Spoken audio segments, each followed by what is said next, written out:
Amboulabe, Abouabakare, Abouabatere.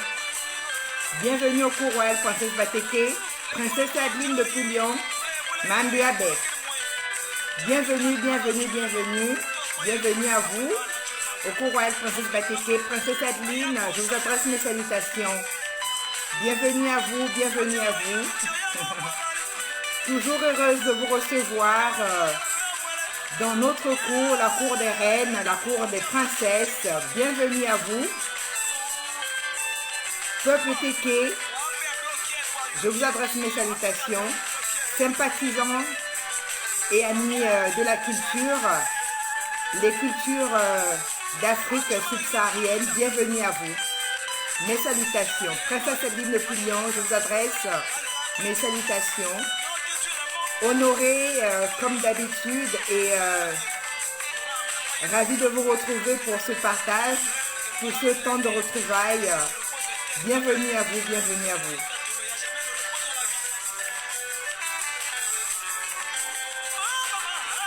Nous nous accordons quelques instants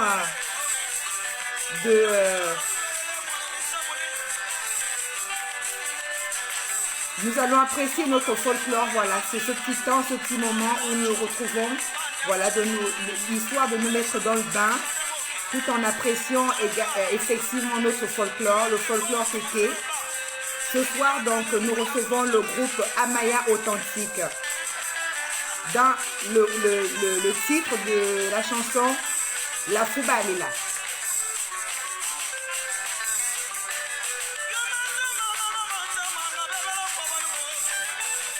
On se laisse 5 minutes, 10 petites minutes, le temps que vous vous connectez, que vous nous rejoignez, voilà, pour les personnes qui sont encore un petit peu occupées.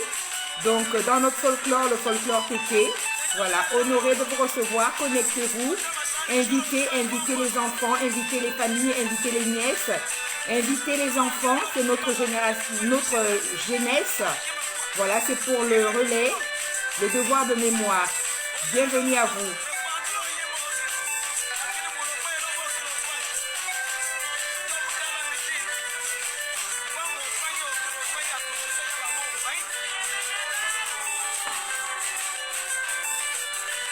Aboua me ba kare la koura. La vela belle la koura be.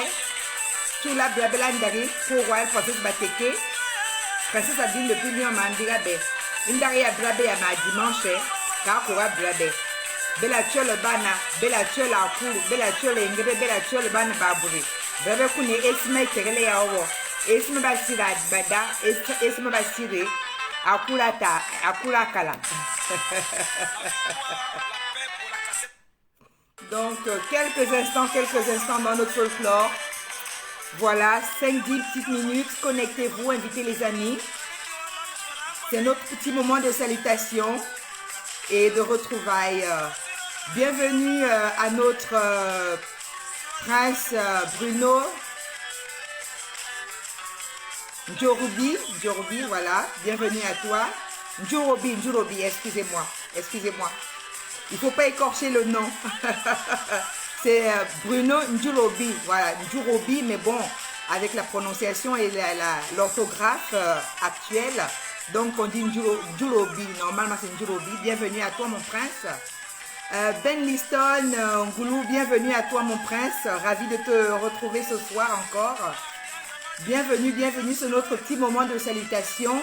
Notre petit moment de retrouvailles. Donc, je vous adresse les salutations pour les personnes qui sont présentes. Veuillez faire un petit coucou, un petit signe pour que, voilà, je vous adresse ces salutations-là. C'est nos petits moments où, voilà, nous nous mettons dans le bain, nous nous mettons, voilà, dans notre musique, dans notre folklore, voilà, histoire de nous égayer pour nous mettre en condition, voilà. Histoire de saluer toujours la mémoire de nos ancêtres. Bienvenue à vous. Donc, nous sommes bien au 28, c'est le 28e live, donc live 28, qui s'intitule donc sur le patronyme chez les Téké, le processus d'attribution. Voilà, donc c'est notre 28e live. Nous avons déjà égrené 28 lives ensemble. Voilà, c'est vous dire que nous avons partagé pas mal de notions, nous avons partagé pas mal de connaissances et ça continue et encore. Royal Princesse Bateke, c'est vraiment cette passerelle pour nous femmes Téké, pour nous hommes Téké grand H, hommes et femmes, femmes et mères, pères et mères de cette génération. La responsabilité aujourd'hui est la nôtre, sachant que nous avons hérité de ces connaissances auprès de nos parents qui les ont également héritées à leur place de nos grands-parents. Aujourd'hui, la responsabilité est la nôtre, femmes de la cinquantaine, femmes de la quarantaine et la soixantaine, bien évidemment. Nous devons passer le relais donc à cette nouvelle jeunesse qui est donc dans le besoin et avide, voilà, de notre culture, avide de nos us et coutumes. Donc aujourd'hui, nous sommes responsables de cette jeunesse-là. C'est à nous aujourd'hui de transmettre le relais, à nous de transmettre ce flambeau. Donc nous nous retrouvons sur cette passerelle pour instituer un devoir de mémoire, le devoir de mémoire donc du peuple Téké. Alors nous sommes donc le peuple Téké qui se retrouve bien sûr le bassin du Congo. On retrouve les Tékés au Gabon. On retrouve les Tékés au Congo-Brazzaville, on retrouve les Tékés au Congo-Kinshasa, en Angola, en RCA, République centrafricaine, au sud-ouest Cameroun, au Tchad. Voilà sur cette étendue où était vraiment basé le peuple Téké qui était érigé en royaume. Donc le royaume Téké qui avait vraiment ce jalon vraiment de la zone au sein de l'Afrique centrale et précisément le bassin du Congo en Afrique centrale. Voilà, c'est vraiment rappeler quelques notions sur le point géographique. Donc, mais blabe kale yakunu, les marseilles si me basi badabla banana rasi la fois les ancêtres. Donc, courwal pensez que bateke maraya yere banaba blabe banana kulaba, blabe arakuru, blabe aranguru, blabe coupure, excusez-moi. Ne pas appeler donc sur ce téléphone, je vous demande vraiment chaque dimanche, ne pas me contacter sur ce numéro-là, sur un autre bien évidemment. Donc un petit rappel, donc c'est vraiment ces notions-là que nous venons partager pour que nos enfants soient édifiés, pour que nos enfants puissent traverser la mondialisation de telle sorte qu'ils soient aguerris, de telle sorte qu'ils soient même équipés pour être vraiment dans le concert des nations, pour qu'ils puissent vraiment franchir ce village planétaire qui est la mondialisation. Donc, à nous d'équiper ces enfants de ces connaissances et de cette culture qui est la nôtre, le peuple Téké. Donc, bienvenue à vous. Comme je disais, c'est le moment des retrouvailles et des salutations. Donc, Kevin Nduna, bienvenue à toi mon prince. Warness Madiou, oh, ça faisait un moment que je n'avais pas revu mon prince. Contente de te retrouver ce soir. Voilà, Warness Madiou, bienvenue à toi mon prince, ça fait un petit moment. Bienvenue à qui d'autre que j'ai pas cité. Non, je crois que j'ai vu Ben Liston a été salué. Bruno Njurobi, salué. Walisma Richirichi, ma princesse, bienvenue. Merci. Et donc, comme d'habitude, nous avons donc institué ici les salutations au clan. Donc, dans ce pas, je vais vraiment procéder aux salutations avant donc d'amorcer le sujet même de notre live. Hop, que je me redresse légèrement. Veuillez m'excuser. Veuillez m'excuser. Donc, les salutations au clan. Donc, je vais adresser les salutations au clan. Mambigai Asinjome. Mvaye tu jo regale kuka brabe kuna malandi brabe le ese simen puru. Kale ese simen puru. Ma sang ni brabe le sa anda masir badabla banana. Donc ase anda masir badabla nana ma banambiga Asinjome. Donc Asinjome me mwana aussi kini langura me mbigebe. Me mwana aussi kankeni atara me mbigebe. Me mwana aussi ngambui atara me mbigebe. Mindalo aussi l'éclat Ankara bame ataranguga me mbigebe bali makime ba me mwana be mindala be mbigebe ngambrese mbiga bali makime akime makara akimakma donc mambiga bali ba akimakma kali asi nkomo mbigebe asi mpani mbigebe asi otari mbigebe asi luri mbigebe asi mbuli mbigebe asi njia mbigebe asi mbuma mbigebe asi lekuna mbigebe asi mpumi mbigebe asi kenyaja mbigebe asi kantaba mbigebe asi lelege mbigebe asi mbuyi mbigebe asi njia antaba mbigebe asi kampini mbigebe asi olua mbigebe asi lesumu mbigebe asi kakumbu mbigebe asi kala mbigebe asi jig mbigebe bali ma kimi ba la bela akura be brabe kuna kakura ma kimi ma akara anja bari la mbigebe bari bore la bela akura be. Aya Kwame, bienvenue ma princesse, merci d'honorer donc à cette cour, la cour des reines, la cour des princesses.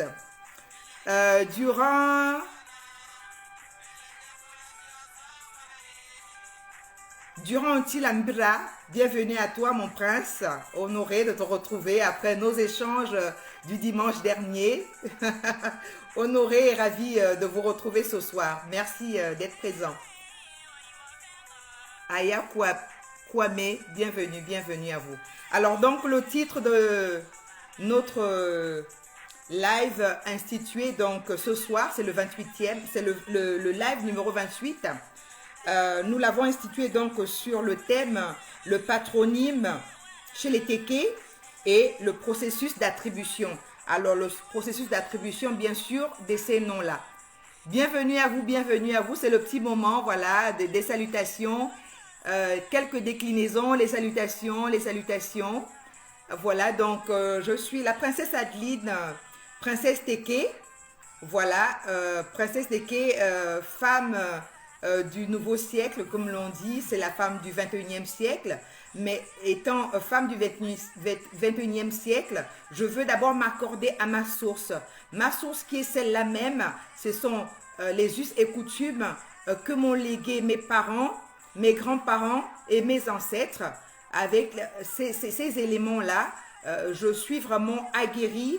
Je me tiens donc devant vous, forte de ces connaissances, forte de ces principes qui ont guidé mon enfance, qui ont guidé ma vie de jeune fille et aujourd'hui ma vie de femme.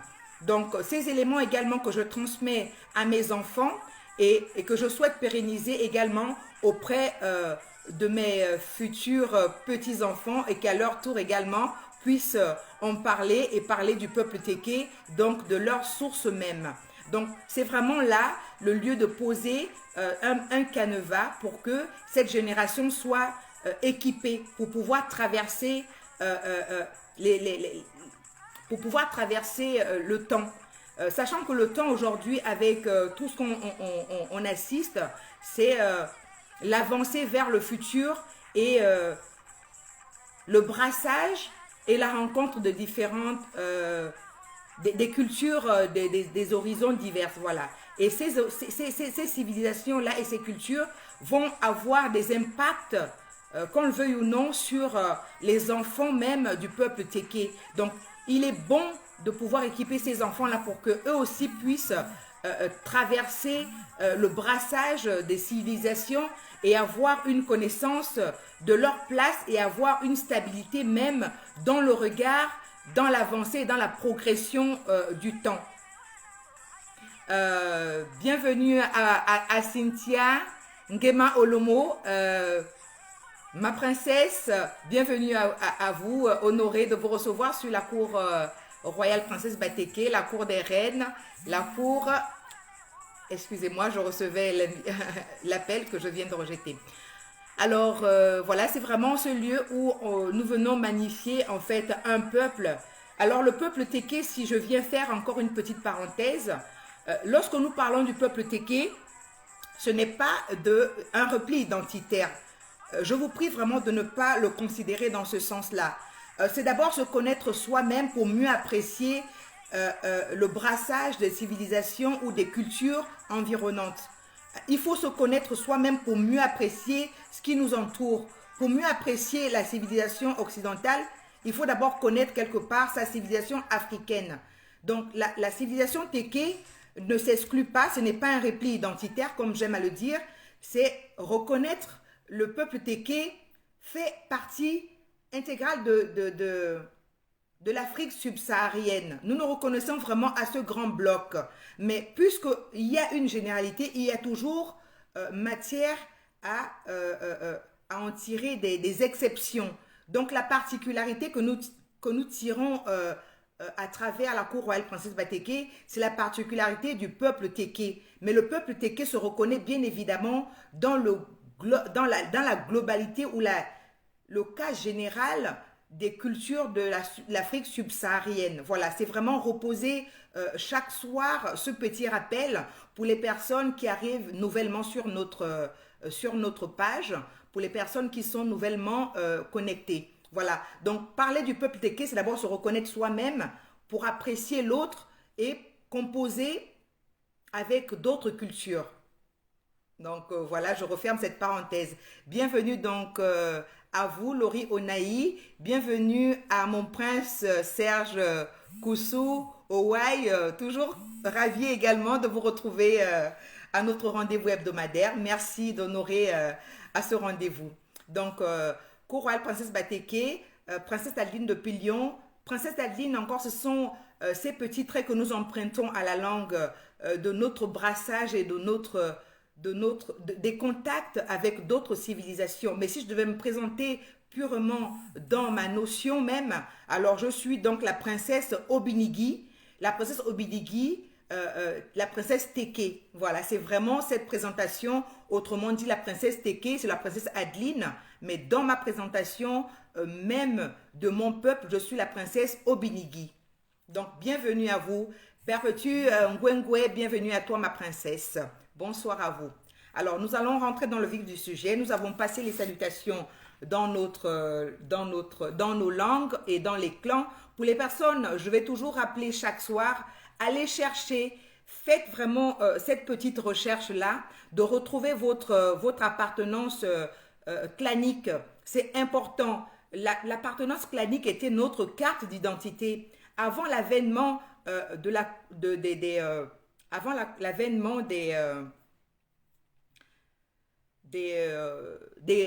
des personnes qui étaient venues à notre rencontre. Donc, ces personnes qui étaient venues à notre rencontre, les explorateurs. Les explorateurs nous ont apporté leurs connaissances. Mais avant leur connaissance, nous avons nous aussi nos connaissances. Donc, nos connaissances, l'équivalent de la pièce d'identité qui est la connaissance ou alors qui est la pratique de l'Occident, nous, dans nos cultures africaines, c'est des clans. Donc, allez vraiment faire cette recherche-là pour vous approprier ou réapproprier ces notions-là. C'est important de connaître son clan. Un individu est composé de 4 clans. Alors, 2 clans paternels et 2 clans maternels, voilà vraiment ce qui constitue la carte d'identité de l'individu et en particulier, la particularité du peuple Teke. Voilà, donc je me reconnais et je me réfère à cette source-là parce que voilà, mes parents, donc mon père, le clan de mon père, il a le père, enfin ma grand-mère et mon grand-père paternel, également le côté maternel, ma grand-mère et mon grand-père paternel. Sur ces 4 souches, je vais justement tirer ces 4 principes qui vont constituer mes 4 clans et donc mon identité clanique.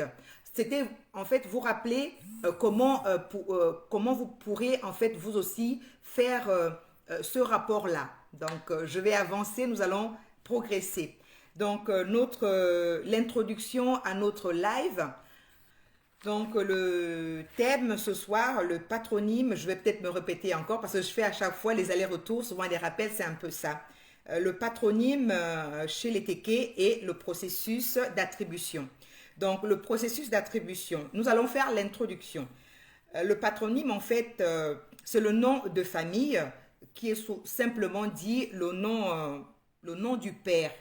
Mais hormis ce fait-là, le nom du père, il y a en fait les sources qui nous orientent vers des éléments clés que nous allons pouvoir échanger ce soir. Donc, je me suis appuyée pour instituer, enfin, au cours de cette recherche, j'ai pu retirer et travailler à base des sources bien clarifiées que je vais également vous partager.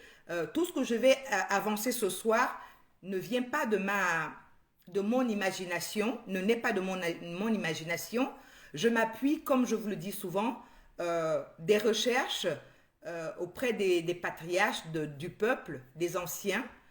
Voilà, il y a des échanges. Je vais vraiment m'enquérir de ces connaissances-là pour ne pas vous sortir des choses qui n'ont pas de fondement. Également, je m'appuie auprès des chercheurs, des historiens, auprès des anthropologues, des sociologues également, toutes ces personnes-là qui vont étudier un petit peu la personne, l'être, ou alors les peuples. Donc, c'est vraiment des personnes où ces sources-là sont vraiment avérées. Lorsque je cite ces sources, ce n'est pas voilà, pour apporter des choses qui naissent de ma réflexion ou de ma pensée. Je m'appuie vraiment sur ces sources avérées. Donc, ce soir, les éléments que je vais échanger ce soir, ces éléments sont tirés donc du CNRS, donc le Centre national de recherche scientifique, qui est une base de l'anthropologie et de la sociologie des études françaises qui sont basées ici, à savoir que ces personnes au XVe siècle sont venues à notre rencontre, ont pu faire des éléments de recherche, ont pu faire voilà tout ce temps d'études auprès de nos peuples, auprès de nos cultures. Donc, je me suis appuyée sur ces notions-là et également auprès donc des écrivains de notre peuple, comme je cite très souvent nos écrivains, Opiel et Bianca, et également notre écrivain Eugénie Opou. Voilà, je m'appuie à travers ces éléments pour tirer des sources avérées et voilà, et avancer ensemble pour que nos notions ne puissent pas se perdre, pour que l'enfant téké soit équipé.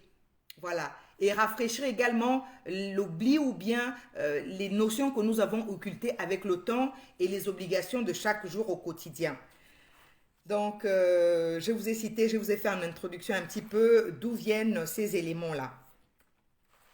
Donc, nous allons voir la première partie, à savoir que que notre live s'inscrit toujours sur 2 parties. Donc, la première et la deuxième, et en second, et enfin, la conclusion.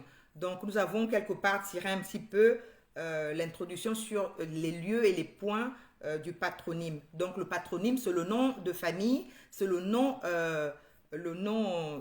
du père, mais il y a bien au-delà. Et donc, nous allons voir comment est-ce que au-delà nous permet d'évoluer dans cette connaissance-là. Donc, dans la première partie, nous avons le nom et le nom, comment est-ce qu'il se constitue, comment est-ce qu'il est établi, comment est-ce qu'on hérite d'un nom. Donc, le nom, en fait, c'est une partie intégrale de l'être humain. Le nom fait partie de nous. Chez les Téké, en fait, pour donner un nom à un enfant, c'est une décision très importante. On doit vraiment avoir une cohésion des 2 familles, puisque c'est un couple qui met un enfant au monde. Donc, nous avons le père et la mère, à savoir le père, il a également sa famille, la mère a aussi sa famille. Donc, avant de donner un nom à l'enfant, au nouveau-né, il faut vraiment prendre des décisions, il faut s'entendre, il faut se coordonner, il faut s'accorder de telle sorte que les 2 familles soient en accord et qu'il n'y ait pas d'a priori sur le nom qu'on va attribuer à l'enfant. Donc, c'est vraiment capital et important le choix du nom qu'on souhaite donner à un enfant. Donc, c'est une responsabilité très, très, très importante en pays Téké et dans notre culture même. Pourquoi? Parce que le nom, en fait, en somme, le nom va déterminer plein d'éléments. Et il va révéler également pas mal des situations. Nous allons avoir sur l'enfant, avec le nom, on peut déjà tracer, enfin, il y a l'impact qui va se faire à travers le nom sur la destinée de l'enfant vers son parcours d'adulte. Donc, de nouveau-né et le parcours d'adulte, le nom a un impact. Donc, c'est important de bien décider ensemble de commun accord entre les deux familles, la famille du papa et la famille de la maman. Que ces 2 familles-là soient en accord pour pouvoir dire, oui, ce nom, nous l'approuvons sur notre enfant, sur la progéniture. Le nom que nous allons donner va pouvoir guider le parcours de cet enfant, de la naissance vers la personne adulte en devenir. Et également dans le nom, nous avons le sens, les vibrations que contiennent le nom. Nous avons les influences en fait sur la vie de l'enfant. Nous avons également les énergies de l'origine de la personne. Parce qu'un nom est également guise d'hommage. On peut faire un hommage à un oncle, à une tante, à un ancêtre. Voilà. Donc, il y a les énergies de cette personne qui vont quelque part réintégrer l'enfant né qui va porter ce nom-là, qui va pouvoir régénérer la mémoire de cette personne qu'on souhaite honorer à travers le nom. Donc, les énergies de l'origine de la personne qu'on souhaite honorer. Nous avons également les racines de la personne qui sont inscrites dans le nom que nous devons donner à l'enfant. Nous avons également les tendances générales et les inclinaisons naturelles de la personne qu'on souhaite honorer, selon les mœurs, selon les attitudes, selon les comportements de la personne qui portait le nom à la base, un grand-père ou une grand-mère. Comment était cette grand-mère? Est-ce que c'est une personne paresseuse? Est-ce que c'est une personne vaillante? Est-ce que c'est une personne qui avait un comportement honorable ou un comportement qui n'honorait pas la société? Donc, il fallait vraiment avoir tous ces contours-là. Il fallait avoir ces paramètres pour juger l'attribution du nom à l'enfant.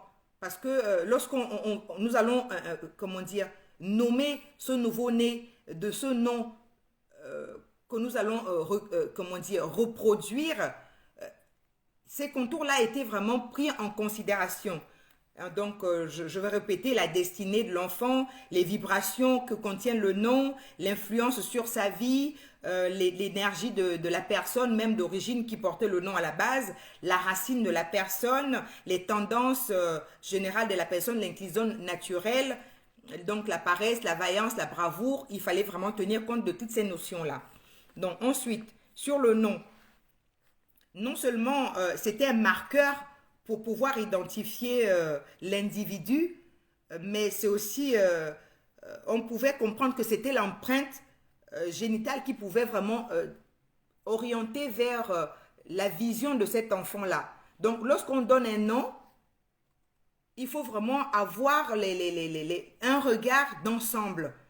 Voilà pourquoi, en fait, lorsque nous avons un regard, on va dire, on va se reporter dans les années 60 et bien au-delà, lorsque les parents pouvaient, lorsque un enfant était né, fille ou garçon, on attendait bien souvent avant de donner un nom. Pourquoi? Parce qu'il y avait ce souci-là où il fallait attendre un petit peu, regarder, percevoir comment est-ce que l'enfant évoluait sur les 3-6 premiers mois.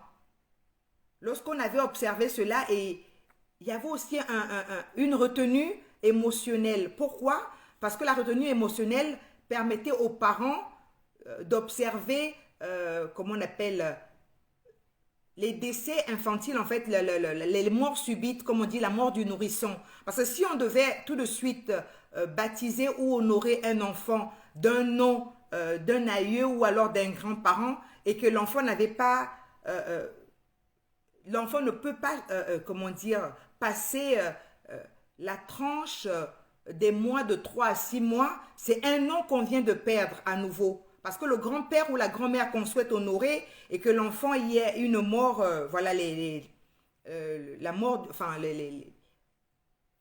une maladie infantile qui va emporter l'enfant, ce nom est perdu à nouveau. Donc, il fallait attendre encore, il fallait espacer d'au moins 5 à 10 ans avant de rebaptiser ce nom-là. Parce que c'est d'abord un nom déjà d'un ancêtre qu'on souhaite rebaptiser sur un nouveau-né. Mais le nouveau-né, s'il n'a pas passé son délai des maladies infantiles, comme on dit, qui sont souvent source des morts la mort du nourrisson, en général, vous vous souvenez, en fait, vous allez peut-être vous souvenir comme moi que autrefois on avait souvent des noms d'enfants qui étaient typiquement basés que sur comment dire, sur la connotation génitale. Donc la fille ou le garçon. On ne souhaitait pas nommer tout de suite un grand-parent, on attendait. Donc on appelait ces enfants-là fille ou garçon, ce qui traduit en langue Okari ou Balra. Et il y a beaucoup d'enfants à cette époque-là, dans les années 70, 80, 80, non, 90 encore, non, ça c'est, après on a commencé à appeler filles, les noms filles là, mais en fait c'est même le nom, ça tient de l'origine de l'attribution des noms chez nous. Pourquoi? Parce que on avait peur de nommer tout de suite l'enfant qu'on considérait certainement repartir à cause des maladies infantiles et la mort subite du nourrisson. Donc on se préservait, on réservait ce nom jusqu'à au moins à attendre que l'enfant ait au moins 1 à 3 ans pour pouvoir nommer un grand-parent ou honorer un ancêtre. Donc, les enfants en général, on appelait ces enfants-là de la naissance à ses 3 ans ou alors jusqu'à ce que l'enfant commence à marcher. On appelait tout simplement l'enfant Balara ou Okare. Ou Kare. Kare Balara. Ou alors Nchono ou Bolo. Ngabolo, Ngabolo. Les enfants, vous savez souvent les... Oh, Balara, Balara. Oh, Kare, Kare, Kare, Kare. Ces noms-là, en fait, c'était justement la préservation du nom avant que l'enfant ne soit, comment dire, que l'enfant n'évolue. Il fallait attendre que l'enfant acquiert la marche. Une fois l'enfant rampait, on se dit, bon, d'accord, il a passé le cap il a passé le cap du nourrisson. Maintenant, c'est un enfant qui commence à ramper. Bon, on va encore attendre un petit peu. L'enfant va commencer à faire ses premiers pas. Et une fois la marche a guéri, on se dit, bon, d'accord, maintenant on sait que cet enfant est viable. Donc, les parents se concertaient encore à nouveau pour dire finalement, cet enfant a pu échapper à la mort du nourrisson. Donc, c'est un enfant qui est viable. Maintenant, nous allons attribuer un nom ou honorer une mémoire ou alors un défunt ou alors un oncle qui est là et on donnait un nom finalement. Donc de la naissance à 1 an et demi, les enfants en pays Téké ne portaient pas de nom. L'enfant était appelé seulement Okare, Balara ou alors Nchono. Les noms Nchono que vous entendez souvent en pays Téké, Nchono là, c'est le nom fille. Enfant-fille, on t'appelait tout simplement enfant-fille en entendant que tu passes le cap de la viabilité infantile. Parce qu'il y avait, voilà, des décès comme ça, la mort subite du nourrisson. Tant que la mort subite du nourrisson n'était pas encore passée en âge après les 6 mois, on ne pouvait pas te baptiser d'un nom. Donc, à cette époque-là, nos ancêtres appelaient tout simplement les enfants Nchono ou Ngabolo. Nchono, Ngabolo. C'était des noms. En fait, on pensait autrefois que c'était des noms des personnes, mais non, c'était un nom générique en attendant que l'enfant soit aguerri à la marche. Une fois l'enfant aguerri à la marche, on attribuait un nom. Donc, Nchono, ce sont ces noms-là qui étaient des noms génériques. Et Moana Balara, Balara, Kare, Balara, Kare. Il y a des personnes qui portent encore, à un certain moment, on entendait souvent, oh, Kare, Kare. Mais ce n'était pas un nom propre, en fait, c'était un nom dématérialisé en entendant le baptême même du nom de famille. Donc voilà. Et le patronyme aussi, donc il rendait hommage aux ancêtres, il rendait la réincarnation d'un oncle vaillant, d'une tante vaillante. Voilà, c'était perpétuer une personne qui nous était chère ou qui nous est, qu'on porte vraiment dans nos cœurs, qu'on souhaite, voilà, faire vivre à nouveau à travers les nouvelles naissances. Donc, c'était cette partie-là. Comme je l'ai cité précédemment, hein, donner un nom à l'enfant Téké était vraiment une décision très importante. Il ne fallait pas le faire n'importe comment. C'était très capital.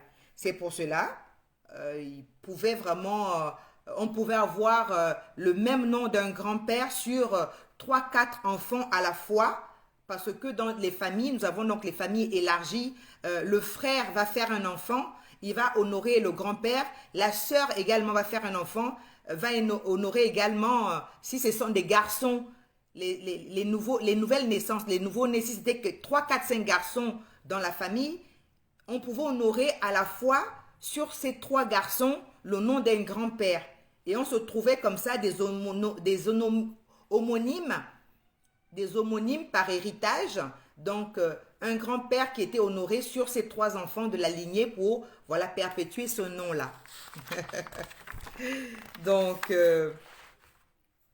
sur ces éléments-là, vous avez peut-être des questions. Comme j'aime à le dire également, lorsque je fais l'introduction en langue, enfin en français, il faut bien que je revienne aussi en langue même de chez nous, histoire de bien nous approprier des notions. Donc, varanda me la fala. Donc, mi aranja ma dû la terre. Mais dû la terre, elle est badab la banana, car il ukula bari normalement. Donc, l'imbalam voulou anta l'introduction. L'introduction m'a dit, on kume ya ban pambura, kambura me kula. Car il est badab la banane, il rakula e bana. On kume ya ban pa, on kume ya, ki on kume o lume otungi. Avant que ba pa on kume, avait un kono lume, blanc kono kari, boba ban bakuri, boba yere kimi, boba mana yere kim balangi, un kume ba mpayi, inanga nawa ma yewa, ba vula cholon kumande ye ya vloa. Nga avant que ba pam kumi ya, bali bana djila. Ba bana djila, avait mwana bani koningi. Mwana amana kono, mwana kaya ha te nyinga mande manku. Ba vuli djili ke mwana, djela wabe. Ka mwana ya djela lewa mwa, akande mi to esibe sibi djele, esibe tari. Yantini ya bampa mburu, nkuma mpuru. Nga gali ntina kala, li ba ampa nkumi, parabungi ligi memam, ligi mabara lapfu. Mlafu ligi balanji angai mabana abur. Kaba, ke buna buma mwana. Ntulu, ye buma mwana. Parce que ligi bara kala ligi, epitali ligo nyanga. Ligi esima bia ligo nyanga. Donc ave mwana bani wami. Mwana bani je ma jande mankusa ampide nkumi. Parce que liga ampane nkumi bua. Acholo nkumi ankara ma yewa. Ampa mwana wakwa wa. Nkumi ya ave babale dili esibe tani. Esibe nchami. Esibe wa. Avec ba vulampa nkumi ya. Donc il y a l'air nkara avula dila. Esibe ma vula cholo nkumande. Donc aya bana dili que non mwana bana djela ma bana wa ma se ampane nkumi. Il y a l'air là les bonoke. Ncha kali badabla nana dans les années 60. Ligi marampa mwana nkuma bana ligi esibe tare.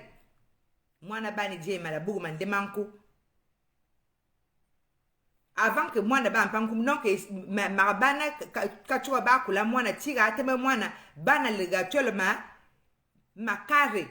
Bela mono kare anku mali cholo kare maligi magadilga. Ligi intina ligi dila badaba bla dana ke mwana mandemanku kawoma mwana mandemanku ka baga je magaye mandemanku donc baligi lira mwana liga tolma e kare mabana ba kare e balga mabana ba balali magadila e sima ke mwana kawoma parce que liga ampa onkumi nche ngondo baba ba kine ba kulo ba wakpa nkumi ya eme vola bolo donc boligi ngobo ke abana mpa mwana nkumi para bunga ndaka bana panga nkumi ya dawa bampa wa ube nkumi ya banana ba vula mpa wa ye vula bolo donc la bala lira mwana kama bana wama mwana ka bana kono mwana ka bana sa demande manku mwana ka ha temenga mande manku tela panga ha dumanchini esibe ka abe to jwele esibe ka abe to etari alanje mwana wunga ya mburu fa pampara bungi ya lampa ne nkumi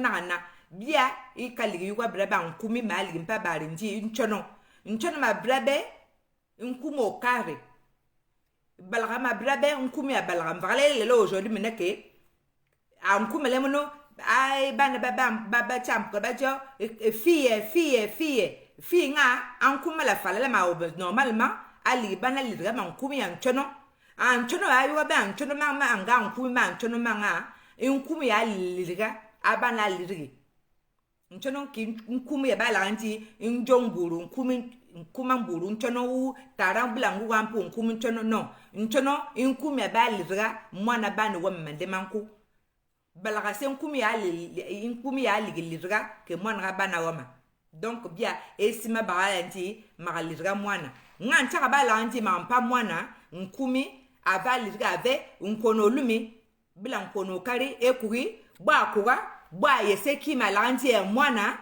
ya gatemenga mande manku ngalampande nkumi ya nabampa nkumi ya nchuko ya nkono kari nkono olumi kali bonga bomanku abana yekimi ba vunga alanji ye kika na brabela me kula bana etu ya eta donc oluma pankono nkono ampa bana nkono ampa nkumi mankono nde au carissé, en passé en commun. Donc, il n'y avait pas de discorde.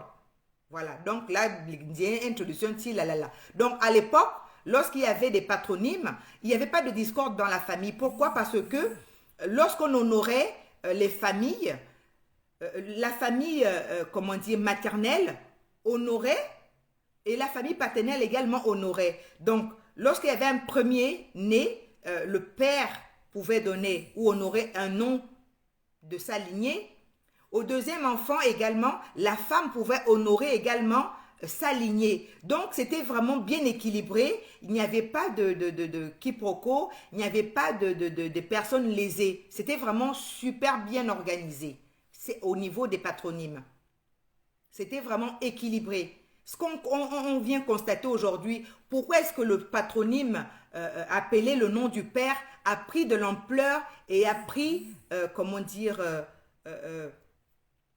a impacté et aujourd'hui est dominant, voilà. Pourquoi le nom du père devient dominant aujourd'hui? Parce que nous avons emprunté encore, quelque part, les notions des cultures ou des coutumes venues d'ailleurs.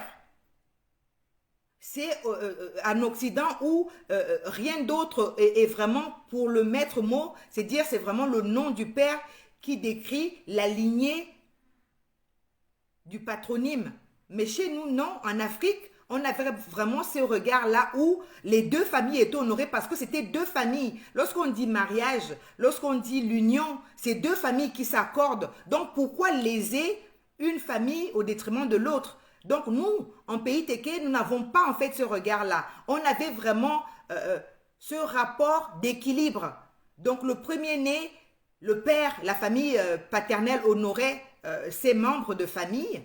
Le deuxième-né, la famille de la femme honorait également sa famille. Et au fur et à mesure des naissances, si la famille avait 4 enfants, ben, il y avait 2 enfants qui devaient porter les noms provenant de la famille paternelle, 2 enfants également qui devaient porter des noms provenant de la lignée maternelle. Donc c'était vraiment très équilibré. Mais avec l'avènement encore de ces notions, comme je dis toujours, nous avons emprunté les cultures qui ne sont pas les nôtres. Nous voici aujourd'hui quelque part lésés. On se dit la femme est lésée, la femme est encore celle qui subit. Mais c'est parce qu'on veut encore et toujours faire selon les cultures d'autrui et faire selon les civilisations d'autrui.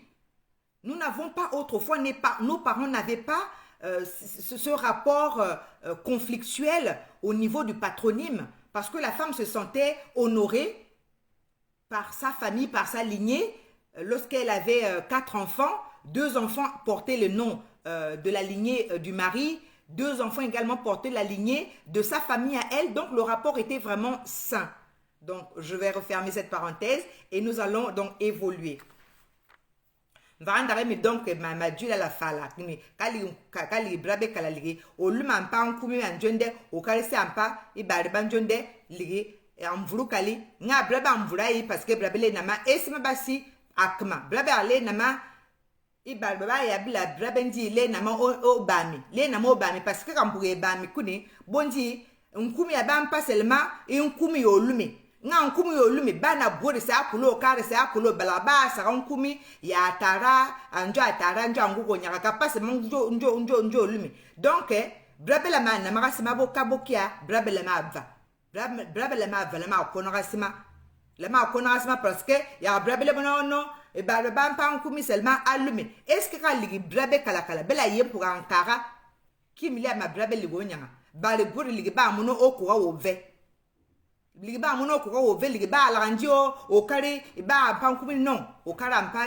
nkononde nkumi olumi sa mpa nkono nkumi nga kuna ma vla ndio kai avec seulement kala nkumi seulement ya tara mais c'est pas notre culture kim la brabeni kim la brabe ligi tata ligi vo ve e ma me liga ma yeso vo ve nga bale na ma kim o chocha brabe lu la mitamanga jimi ndi nkumi lu le patronyme appartient seulement au seul père pour pouvoir faire la lignée et la descendance. Voilà, c'est vraiment dans ces notions-là. Donc, je viens de faire l'introduction de la première partie. Avez-vous des questions avant que je ne puisse amorcer donc notre deuxième partie de live? Avez-vous des questions? Avez-vous des questions? Avez-vous des questions? Je vous laisse quelques instants avant de poursuivre notre exposé.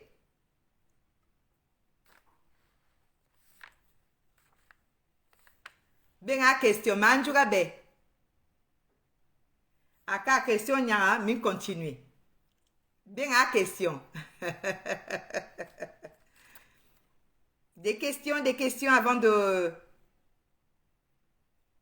d'amorcer la seconde phase de notre live.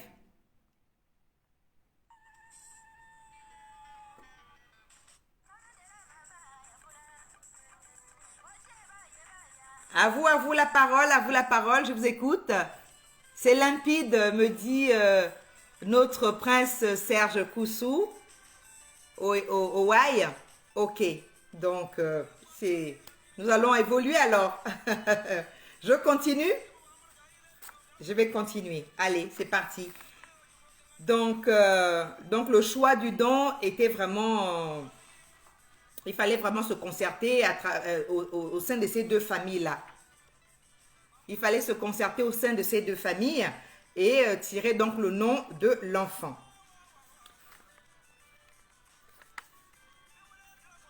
Donc, Nchono, Mwana Balara, Kari, Kari, c'était un peu ces noms-là qui étaient des noms de, comment vous dire ça? Les noms où on patientait, voilà, c'était vraiment comme un nom de sas. On était dans un sas, l'enfant était dans un sas, il attendait vraiment de pouvoir évoluer vers une certaine autonomie pour pouvoir bénéficier du nom d'un ancêtre ou d'un grand-parent ou autre. Je vais arrêter la musique. Voilà. Donc, il fallait donc, aujourd'hui, il faut vraiment prendre en considération que ces choses, nous sommes tombés un peu dans le flou de la pratique, voilà. C'est flouté dans la pratique parce que, voilà, l'acte de naissance nous impose aujourd'hui un patronyme unique qui est celui du père lorsque nous allons établir les actes de naissance. Mais heureusement, il y a encore certains qui gardent en fait cette particularité de se dire cet enfant portera le nom de ma mère pour honorer la mémoire de ma grand-mère, la mémoire de ma tante et autres au fur et à mesure.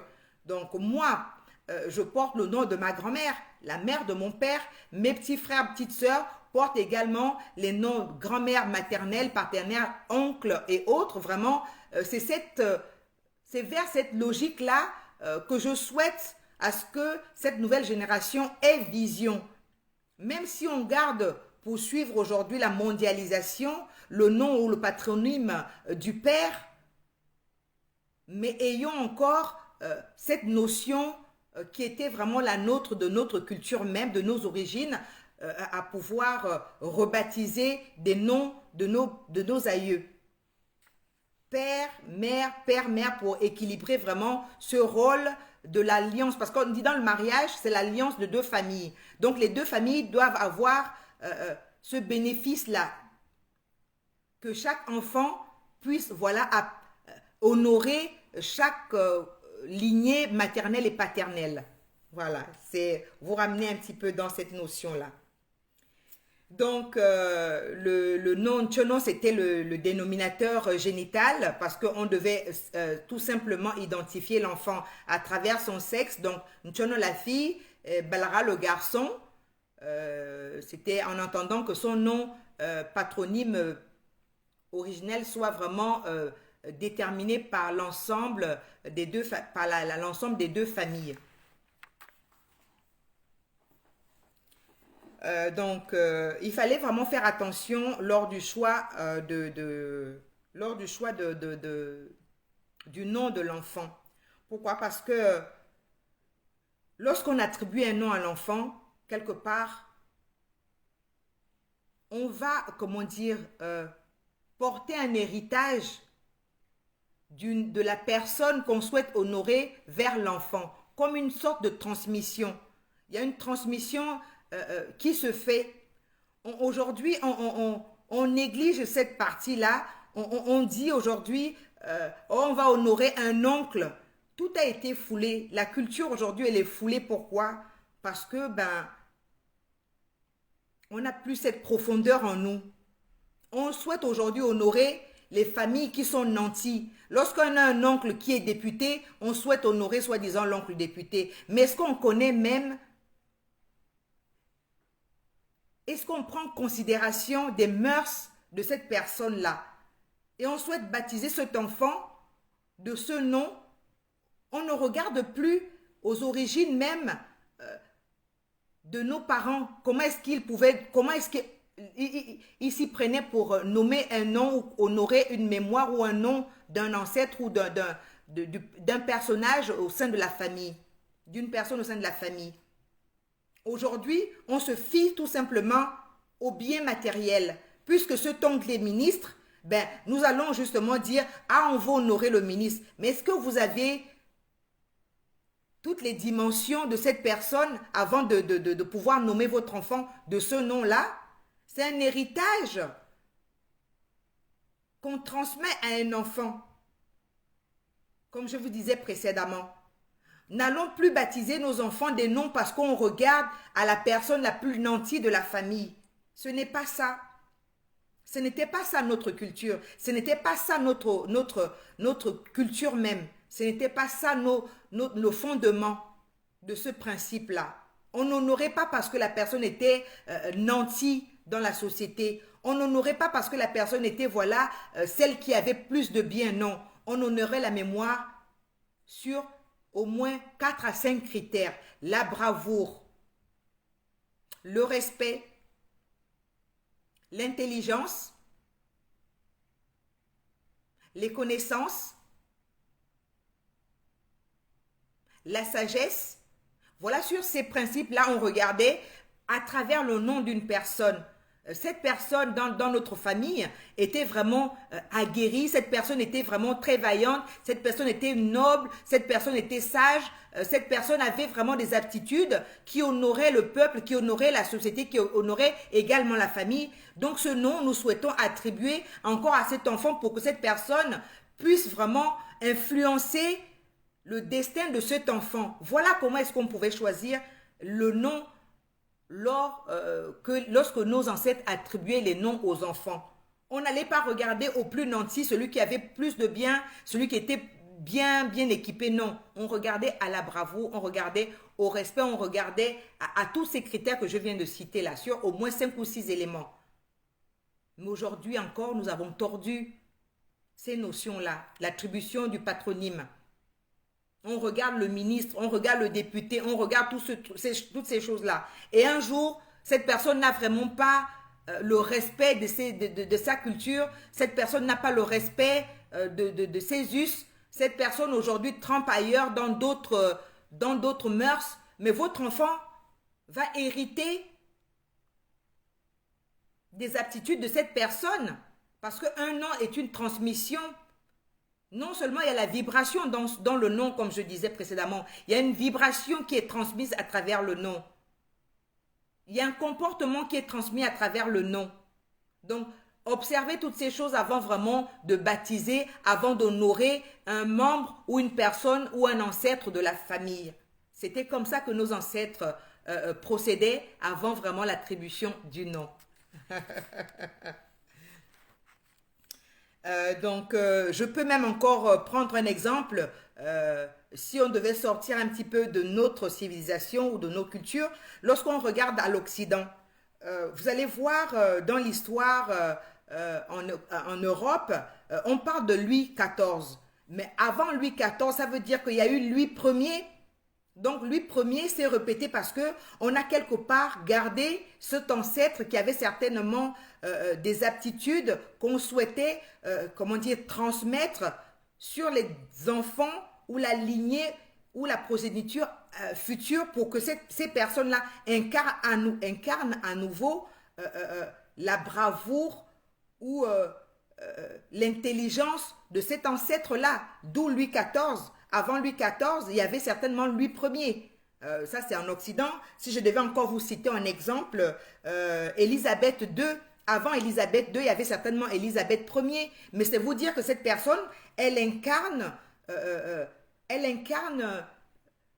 les aptitudes, en fait, transmises au cours du legs du nom. Élisabeth a certainement reçu les aptitudes de Élisabeth I avant d'avoir Élisabeth II. Donc, on transmet quelque chose dans un nom. On transmet un patrimoine. On transmet tellement de notions que nous avons foulé aujourd'hui cette compréhension du patronyme en pays téké. Ou alors, nous allons voir, par exemple, au niveau religieux, dans les églises, on va dire, la religion catholique. Lorsqu'on parle de Jean-Paul II, ça veut dire qu'il il fut d'abord un Jean-Paul I.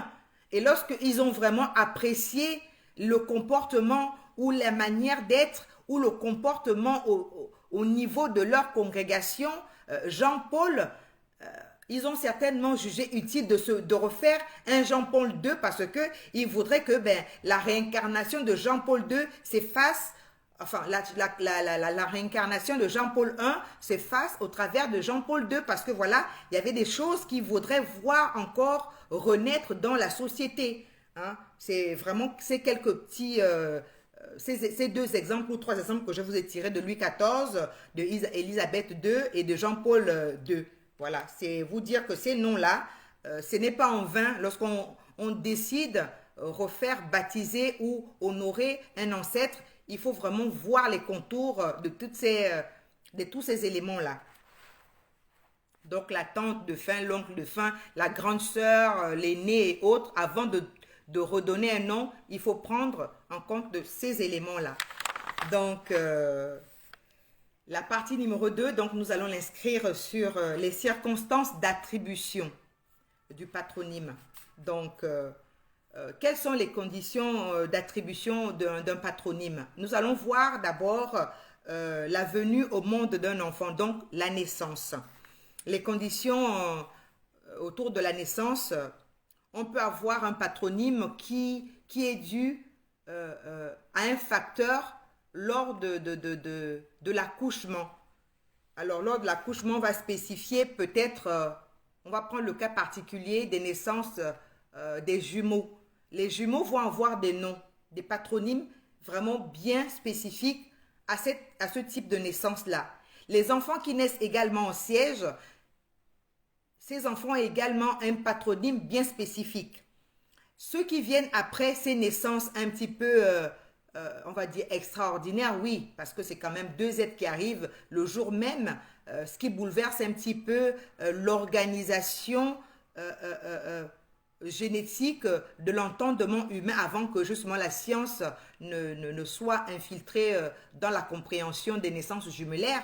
Mais dans nos cultures autrefois, la naissance jumellaire des jumeaux était un acte de bravoure et c'était une naissance qui englobait un certain mystère avant qu'il ne soit percé par la science. Donc c'est ce qu'on doit comprendre. Voilà, ces noms. Et il y avait des noms bien spécifiques à ces naissances-là. L'enfant né en siège, l'enfant qui arrivait par la position des pieds. Donc, il y avait des noms vraiment déterminés. Donc, je vais essayer de citer rapidement les noms là. Donc, les noms qu'on pouvait avoir par rapport à les circonstances de naissance particulières. Donc, les jumeaux, on pouvait avoir Mbu, Mpira, Ndila, Mfuru, les Koro, Ngadjula. Dans l'autre langue, on pouvait, enfin, dans d'autres appellations, au niveau peut-être la langue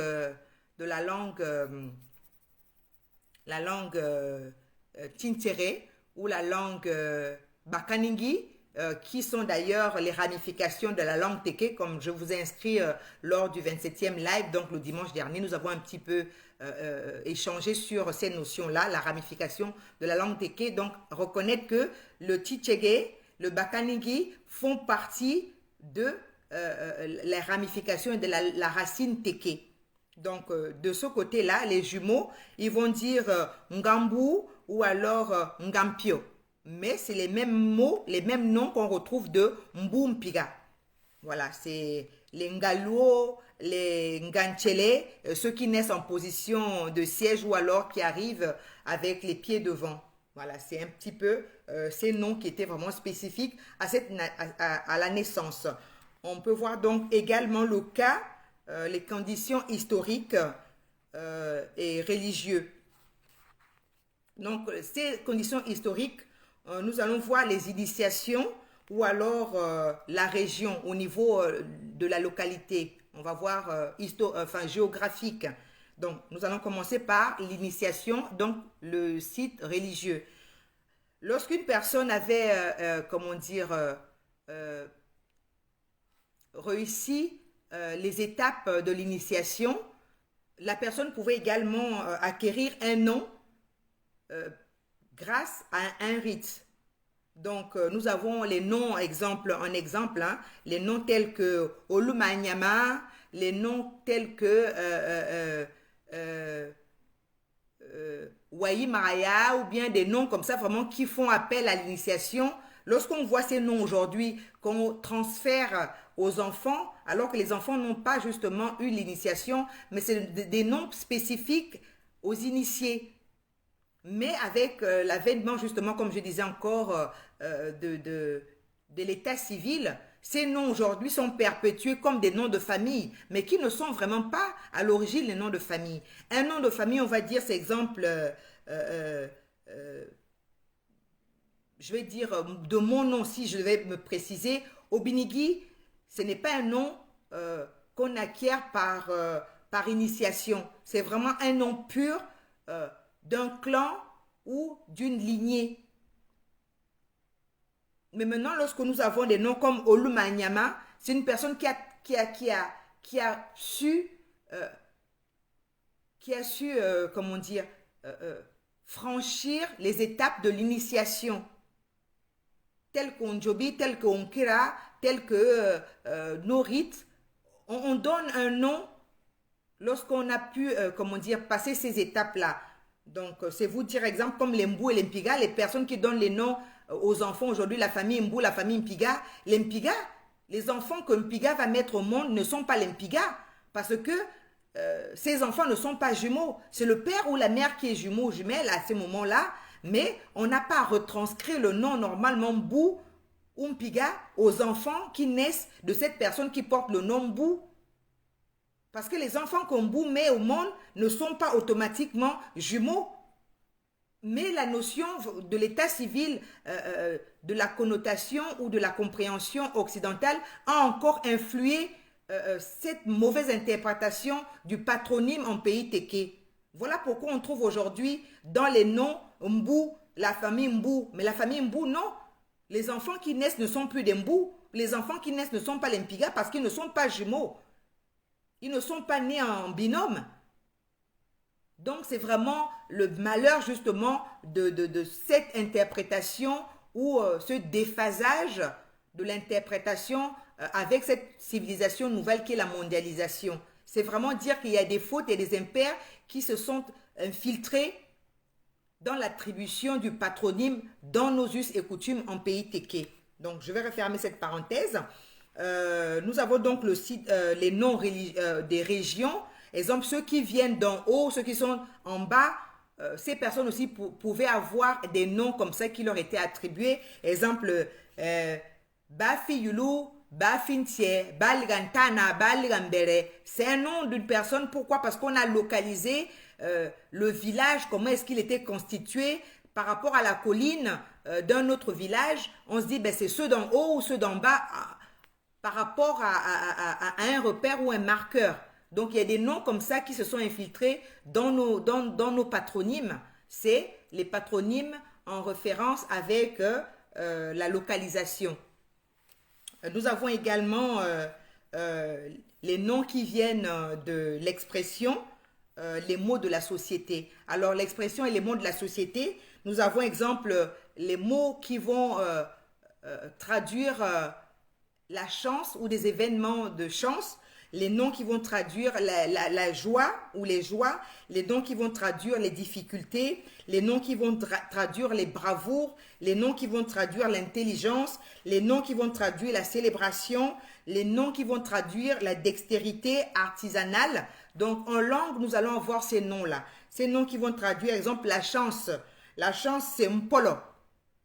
Les personnes qui portent les noms Polo, ça veut dire qu'il y a eu un facteur de chance qui a été vraiment induit peut-être à la naissance de cette personne qui a porté le nom Polo. La joie, exemple, Kassana ou Kassé. Les personnes qui portent le nom Kassé, c'est certainement au moment joyeux, cette personne ou au moment des festivités, des réjouissances, il y a eu une naissance et donc la personne porte ce nom Kassé. Le nom, exemple, au cours des difficultés, nous allons avoir les noms tels que les noms de la difficulté, c'est la difficulté,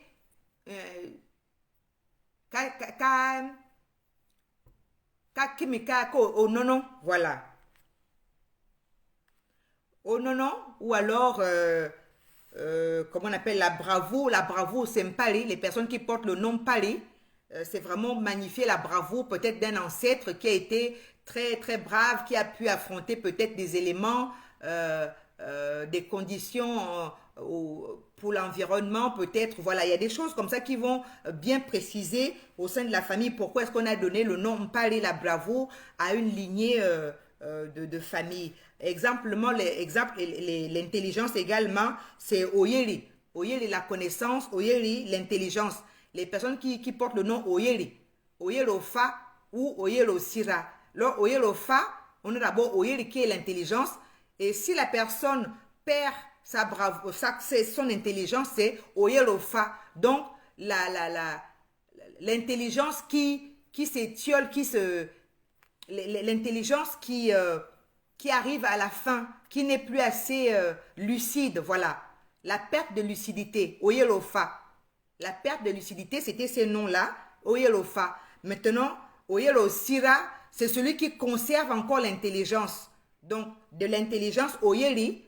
Donc, Oyeri, on a soit les Oyeri, tout simplement l'intelligence.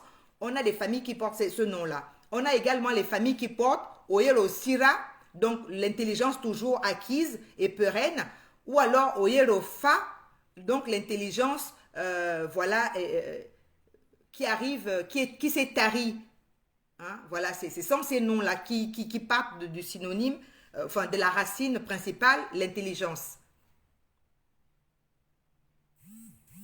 Alors, durant Ontila Mbra, nous pose la question si un jumeau peut avoir un second nom.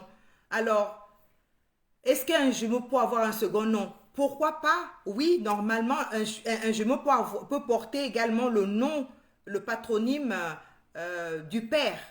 Ou alors le patronyme pour honorer la mémoire soit d'un ancêtre côté paternel ou maternel. On peut ajouter en bout ou en pira un nom, exemple Oyerofa ou Oyerosira, pour justement apprécier la bravoure ou l'intelligence d'un ancêtre. On peut effectivement, oui, on peut accoler à un nom de jumeau, un nom supplémentaire, un nom secondaire. C'est possible, bien évidemment. Donc, la dextérité, il y a des familles qui portent donc le nom de dextérité qui se revêt donc dans Ndjele. Ndjele, c'est la dextérité, la connaissance pour les artisans en pays Teke. Ndjele yara chuanjo, Ndjele yara buanfa, Ndjele yara bo yara bamanfa, Ndjele yara chuetere, Ndjele yara berempuru, Ndjele yara berangomo, Ndjele yara buangomo. Donc le Ndjele, c'est vraiment cette dextérité artisanale où les personnes avaient le nom Ndjele. Donc Ndjele ensuite, Ndjele va s'accorder maintenant comment dire, au métier qui va avec, avec la racine principale de Ndjele. Ndjele Okeri, Ndjele Anja, celui qui a vraiment la dextérité de la natation. Ndjele Anja, Ndjele Djo, Ndjele Okeri. Ou Ndjele Ndjo, celui qui a vraiment la dextérité de bâtir, celui qui sait construire, un maçon, voilà, un artisan, Ndjele Ndjo. Donc les Ndjele, il y a toujours quelque chose qui va s'accoler à cette dextérité-là, du tisserand, de la vannerie, ceux qui font les paniers,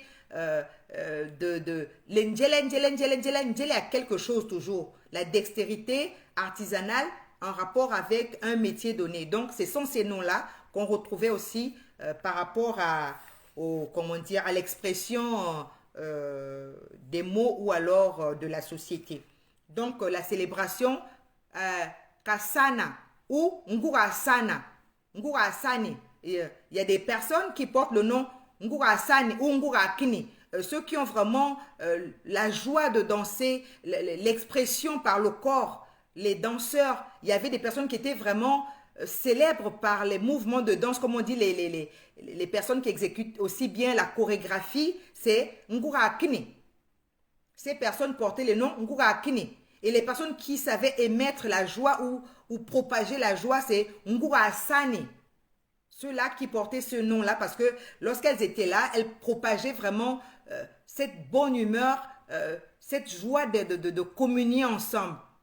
Ngura Sane, Ngura Akine, Ngura quelque chose, voilà. Ceux qui transmettent le bonheur et le bienfait. Voilà, c'était vraiment des noms comme ça qui pouvaient aussi exprimer les mots de la société. Ndjelem Pourou, effectivement, notre prince Serge Nkoussou, Owai, qui nous dit les Ndjelem Pourou, donc la joie d'un peuple, ou la joie d'un village, c'est la cohésion d'un village. Donc ce village, il est vraiment, il fait bon vivre en fait d'être dans ce village parce que c'est Ndjelem, les habitants ou alors le voisinage est agréable, donc c'est Ndjelem Pourou. Ces personnes qui portent ce nom-là justement, c'était la reconnaissance à travers un village paisible. Voilà, c'est toutes ces notions-là qu'on pouvait vraiment transmettre à travers nos patronymes en pays Téké. Donc, il fallait vraiment prendre connaissance, il faut prendre connaissance de ces notions-là. Nos noms ont une signification, nos noms ont des sens vraiment à l'origine et en profondeur.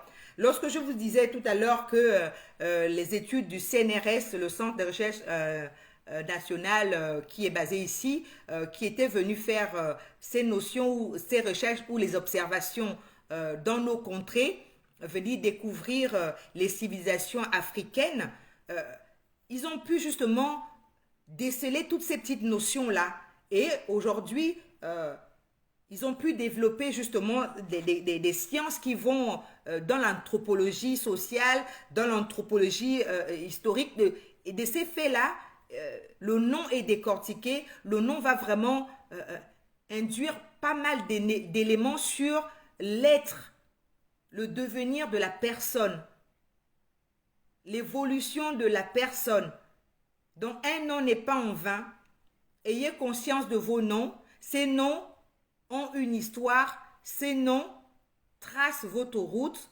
Ces noms tracent un canevas et vous donnent, nous donnent toute cette compréhension même de qui nous sommes. En fait, c'est une reconnexion avec soi-même. Dès ce soir, je vais peut-être vous demander humblement, voilà, de demander ou d'aller chercher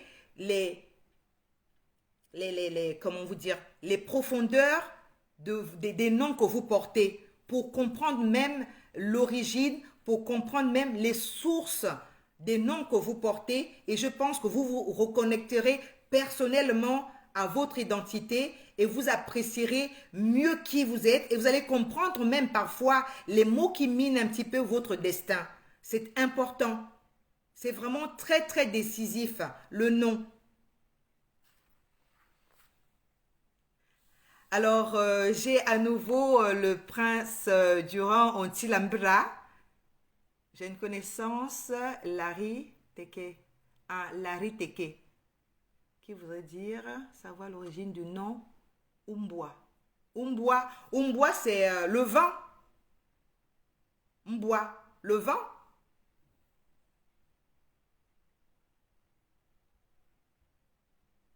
Alors, à toutes les communautés Kessala, Alekoni, le prince Durand vous demande donc l'origine du nom Umbwa. Umbwa.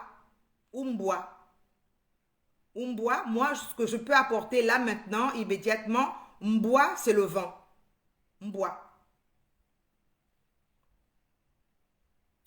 Donc, à vous de pouvoir apporter vos connaissances également. Nous sommes ici, voilà, pour refaire ce maillon-là. Donc, nous sommes les enfants Téké, les enfants du peuple Téké, les enfants du Nkwembali. Cette génération, nous femmes du nouveau siècle, nous, hommes du nouveau siècle, du 21e siècle, nous sommes aujourd'hui dans la quarantaine, la cinquantaine, la soixantaine. Nous avons nos enfants justement nés des années 80, 90 à 2000.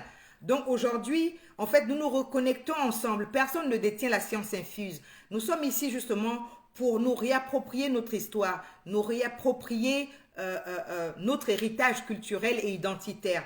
Donc, de mes notions feront votre complément et vos notions également feront le complément de toutes les personnes qui sont ici connectées sur la page Cour Royale Princesse Batéké. C'est ensemble que nous allons édifier nos enfants. C'est ensemble que nous allons édifier notre jeunesse. Parce que notre jeunesse aujourd'hui, elle est en totale dépravation. Pourquoi? Parce qu'elle a ingurgité, les civilisations venues d'ailleurs, les mœurs venues d'ailleurs, sans pour autant d'abord avoir la souche, sans pour autant avoir la base qui est la nôtre, celle du peuple téké. Donc ces notions que nous égrenons ici chaque dimanche, dimanche après dimanche, c'est pour voilà consolider, établir cette base pour que ces enfants, lorsque ces enfants viennent ici ou à travers le partage par votre implication bien évidemment, donc je vais lancer cet appel humblement de partager les lives, de partager ces informations que nous distillons ici, ces notions que nous partageons ici, ce beau temps, ce repas culturel et identitaire que nous apportons ici. Permettez que les enfants aient aussi connaissance de ces notions-là. Donc, humblement, je vous invite encore et chaque soir, partagez ces lives sur sur vos plateformes, sur vos pages, dans vos groupes WhatsApp et autres, sur voilà, les différents réseaux sociaux que vous aviez possession pour que ce message puisse atteindre un grand nombre en fait d'enfants. Parce qu'un enfant aujourd'hui, lorsqu'il est connecté, lorsqu'un enfant est connecté, il a un smartphone, aujourd'hui c'est direct, il va consommer les civilisations d'ailleurs, venues d'ailleurs d'autres contrées. Et si nous ne faisons pas justement un contour pour en parler, pour pouvoir aussi quelque part inoculer ces connaissances, ces enfants n'auront pour seule connaissance que les civilisations venues d'ailleurs. Donc il est important, je demande humblement, partagez sur vos murs, partagez dans vos réseaux, partagez sur vos forums ces messages que nous partageons ici. C'est aussi votre manière justement de participer et concourir à ce travail de mémoire. C'est la mémoire de nos ancêtres, la mémoire des pères fondateurs de notre royaume, de notre peuple téké. Cour Royale Princesse Batéké arrive avec les grandes lignes. Vous en profondeur et en vos lieux, c'est de faire quelque part aussi avec nous ce maillon-là, c'est se coller ensemble, se mettre ensemble pour aller vraiment nourrir et remplir nos enfants. Humblement, je vous le demande. Ce n'est pas une publicité, mais c'est vraiment une nécessité par ces temps modernes. C'est une nécessité par ces temps modernes, c'est une nécessité. La mixité des cultures que nous avons aujourd'hui, c'est une nécessité. La mondialisation qui est le village planétaire, c'est une nécessité de partager, de relayer l'information, de relayer ces notions-là pour que les enfants soient au fait et qu'ils puissent s'approprier de ces connaissances-là. Parce que c'est leur rendre service. Nous sommes ici pour cette notion-là, la passation du relais. Nous sommes remplis de ces connaissances parce que nos parents ont pris justement la peine de nous remplir de ces connaissances. Allons-nous stopper le relais? Mes frères, mes sœurs, mes reines, mes rois, les petits princes téké ont besoin de ces connaissances-là. Les petites princesses téké ont besoin de ces connaissances-là. Donc, humblement, partager, c'est vraiment participer à ce devoir de mémoire qui est notre responsabilité aujourd'hui. Femmes du nouveau siècle, femmes de ce monde actuel, c'est à nous. Donc, la Vélabé, donc nous allons passer à la conclusion de notre live qui est inscrit normalement sur une durée de 1h30, mais à chaque fois, nous sommes toujours en train de déborder parce qu'il y a tellement à dire, c'est tellement beau. Le peuple téké ne s'est pas encore dévoilé, le peuple téké n'a pas encore apporté sa part au concert des nations, au concert des civilisations. Nous avons peut-être eu un petit bribe de l'iceberg de qui sommes-nous, qui sont les Tékés. Nous avons tellement encore à donner, nous avons tellement à apporter. Donc c'est par ce moyen-là que nous allons pouvoir édifier et remettre notre histoire dans le droit chemin, parce que d'autres personnes ont écrit notre histoire, d'autres personnes ont traduit notre histoire. Aujourd'hui, nous nous sommes saisis de ces connaissances par les langues que nous avons eu connaissance par l'entremise de la colonisation et également, on va dire, ce qu'on connaît, voilà, les échanges des nations. Nous avons appréhendé la langue française dans laquelle nous exprimons. Donc, nous avons cette sensibilité aujourd'hui de remettre notre histoire dans le droit chemin, l'écrire avec la vraie sensibilité téké. Parce qu'autrefois, au XVe siècle, c'était des personnes qui étaient venues de l'Occident, nous observer, qui ont traduit notre histoire, n'ayant pas la sensibilité téké. Donc, heureusement, oui, ils ont pu faire du mieux, mais aujourd'hui, il faut vraiment remettre cette histoire dans les lettres de noblesse, dans la justesse même de son existence. Voilà. Peuple téké, fier, femme du Nouveau Monde, femme téké, princesse Adeline, voilà. C'est vraiment vers cette direction que je souhaite vraiment emmener ou, comment dire, tirer nos enfants, cette nouvelle jeunesse, vers ce regard-là. Donc, nous allons conclure notre live, le live 28. Donc, la conclusion, donc les prénoms en pays téké. Si on devait dire, en pays téké, nous n'avons pas de prénom. Le pays téké, c'était vraiment le nom de famille, le patronyme était largement suffisant. Le prénom, comme je disais encore, c'est quelque chose qu'on emprunte, comment dire, aux cultures et aux civilisations de l'Occident. En pays téké, c'était le nom, le patronyme et ça allait. Ou alors deux patronymes accolés, le patronyme aussi bien. Un enfant pouvait également hériter de deux patronymes. Un patronyme venant du côté paternel et un autre patronyme venant du côté maternel. Donc, il avait souvent ces deux noms accolés ou juxtaposés. Hein. On pouvait avoir, par exemple, Obinigui de mon patronyme paternel et également Ongangi de mon patronyme maternel. Donc, on pouvait, dans une famille, avoir un enfant qui portait les deux patronymes, maternel et paternel, ce qui faisait quelque part office du nom et prénom. Mais en pays téké, nous n'avons jamais eu besoin de nos ancêtres. Hein. Je reprécise bien, parce que c'est auprès des patriarches que je vais toujours me documenter ou échanger ou tirer ces sources-là.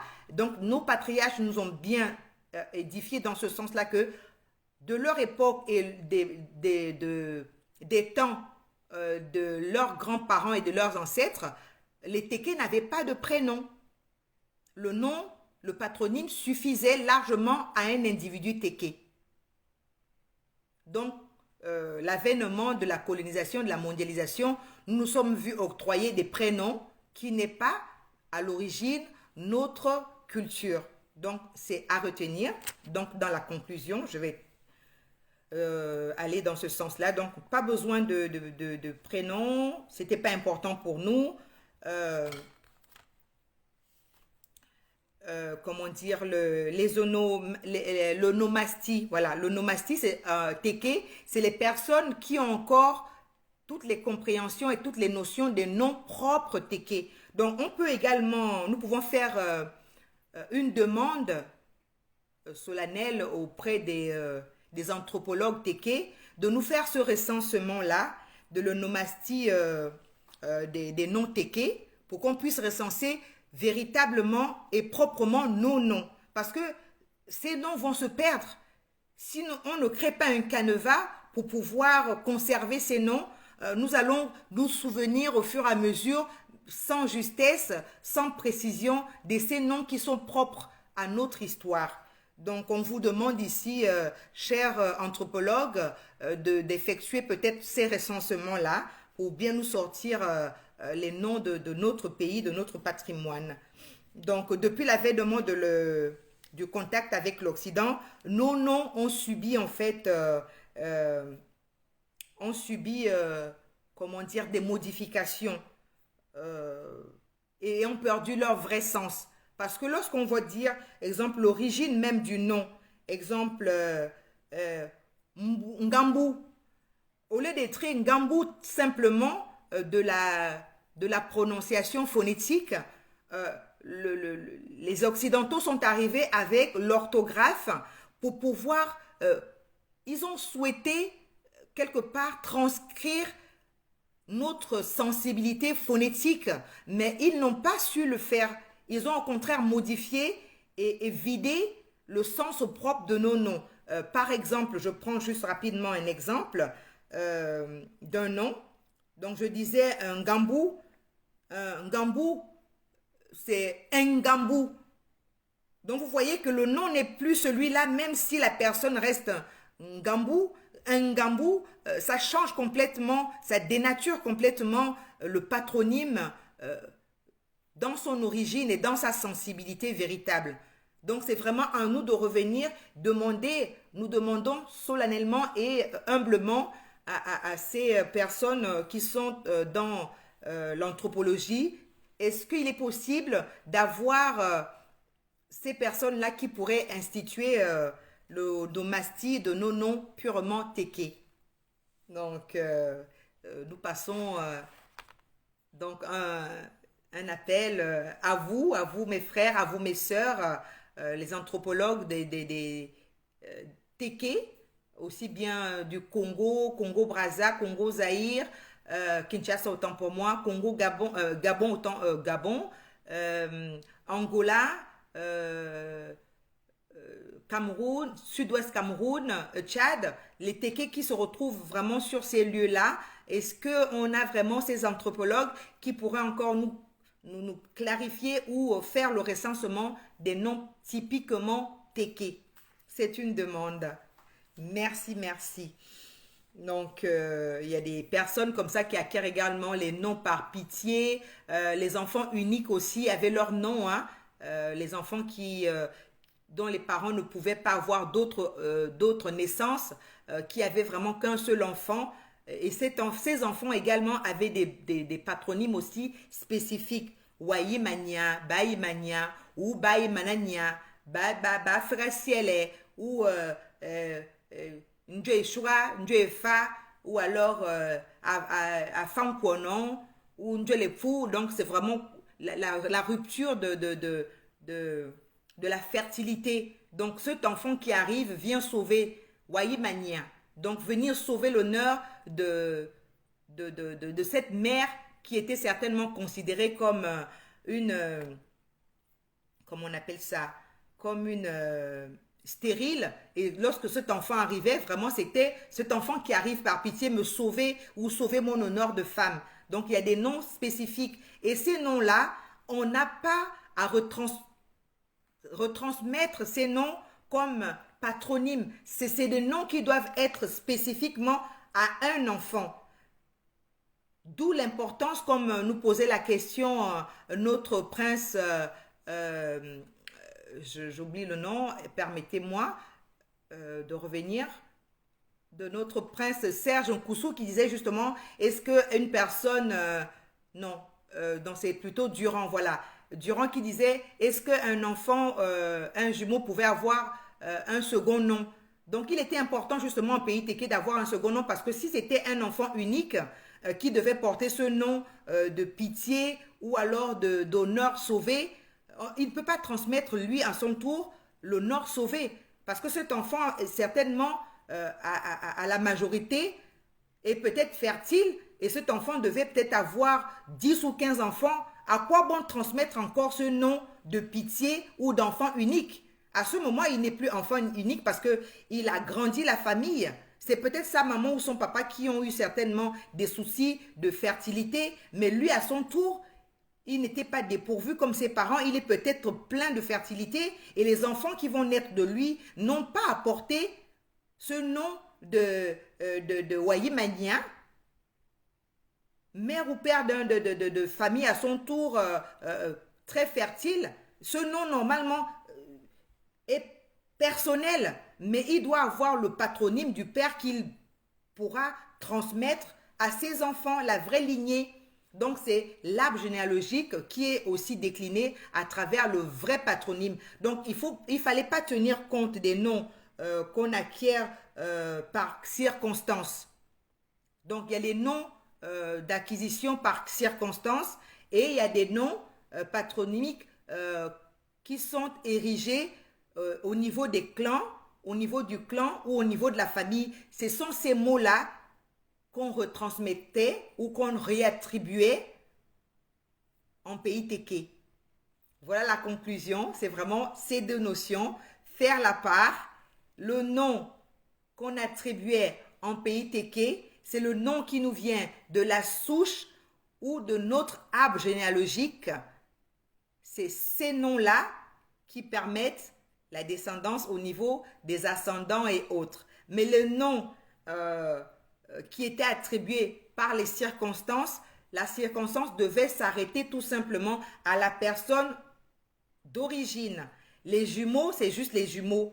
Les enfants que mettront au monde ces enfants jumeaux, ces personnes adultes, ces jumeaux devenus adultes, les Mbou Mpiga ne doivent plus avoir la continuité. C'est juste Mbou Mpiga qui sont Mbou Mpiga, mais Mbou Mpiga doivent quelque part donner le nom d'origine de leur père. Voilà, c'est vraiment cette notion, c'est vers cette direction que le live devait nous mener. Ainsi donc s'achève notre live sur ces mots, sur cette notion de conclusion. Merci, merci. La belle à courir. Abou abakar abou abatere. Donc, bindia malatere, façon abalane. Et si ma deuxième partie, la conclusion, la indi akamburu aka, brabe, la ma yekim, la ma tamama, parce que brabe la ma name, si me betere, et bendele. Endele ya, boabon le brabe akim, la brabe, en kum mal, lege, a lege un kumamburu. Akamburu bakula, mamanda yo, akae ban bakula, ban bankra. Nkumi onkra ya normalement, iban bankra bakuli, nga ankra ba yele. Boba fampan kumi ya mabana bongi parce que bana ba kula bo ka ankra ngi. Boga mpan kumi ankra ka bana ba kuli bo be vula kula se bo bana ba bo sa ankra. Li ankumi ankra ye buna ye. Nga le ola kumi bambu blampra lempa bana nga ibrebe ye ocha. Brable nama anda me ndele nkama ye ndi jalak de sa son kumi mburumbu avula na mbu bambu bampira. Bana ba ke bambu blampra ngi ma kumi bampa mesima eli ntine ba kula mburu e si mancha ju la mancha tere brabe ankumi akarambwele nga kala ankumi la bampanji inkwono njo bari nkumi ya kana mabbe bodu tu ke ya ndala ke ya akribuo ke ye babuli ke ye be bodu nkumi ya nga tala mwana wa bekula wa akanga gasima ka funingi akabankira bana ba ampi bwa nkumi abo akaba baba yanji baba cholenji ba ngaluo banganchele bando ba kulende embone twame banga nkuma bo nganganchele ako ya mikula ako ramburu nini wa fa buna pam kumi nganchele ya mabana wo ngi parce que bana we ka kula bo ba chuwa ba nganchele ngi nganchele wo manku wa kuli parce que wo nkumi nganchele wo pali membono nga bana wo ba mikula bo nga kumi nganchele wa pa bo nkumi nganchele nga mayela gama donc blabela ma pumunga ikimi mabilia parce que blabla nami et si ma bendele ndi les nama l'acte de naissance normal mara kali ba kala les ancêtres randa mebe a kala rampa nkumilia nkumia ga shuga mawe ban ba kula we ka ulon kumia tarawe parce que taro kumi ke nganchele wo wapali membono nganchele we ou bien bubla mpega ebe bala pali ma bebwele bele mono asimakia donc ma ankum bampa ma esmali mburu ngara simaka kandega pali ba vulan passa en kumakma ma bari ba yimba ba aka misawe akonga bonkra aka mburu mi lwa bonkra abuga we bampa we aka wo mi yen jilonkra ampo nkumi ayo nkra aka wa be aka mburu abuga ba ngalwa balenji ungalwa achole wangalwa est-ce que ban ba kula we se bonga lwa la bo se ili bosa abuga bari nkumi ngalwa no nga nkumi ngalwa wo wale ngalwa wa kuluga bari wa mburu abuga bale ubien obera ngoma kale ndi mburu abera ngoma unga ngomi wonkumi nga ngomi parce que ya ngomo nkira bele est ce que nkumi ya ngalo nga ngomi ya bana wa ya ngomi mon nkira bele non donc nkumi ya rabuna na mabogi nkumi ya kakashuka mawe nga okoro aka unga ngomi nkumi ya mpo bana we nkuma tarawe ya bakuli tarawe ou ankumi babara njonde nkumi le nom propre bala ndi le patronyme ou bien ampa nkumi ya bala ndi nganya ou ankuma limeba ngara se ngara sana ngoyeri parce que ngoyeri nguli ndi ncha nkono be bari boyeri be bari ba sana be bari ba la yuga be bari bampari be bari bo kibi nkumi ya ye na mabe bore parce que kala ndi chan kono be bongo yeri ba ndagama be nge karama ma nkumi ba na mabari gole ko akula mwana we sa vula pa nkumi ya parce que chan kono be bari bala ya yangala chwa be bari bala ya sima biasa nkono be nga nkumi mamu bala ndi nganya u mwana mo olie momo wafa kula mwana wafa pande ebana wo bore elie momo bomikula bwana u atani nga wafa chelo ba nkumi baba olie mongoma ngulama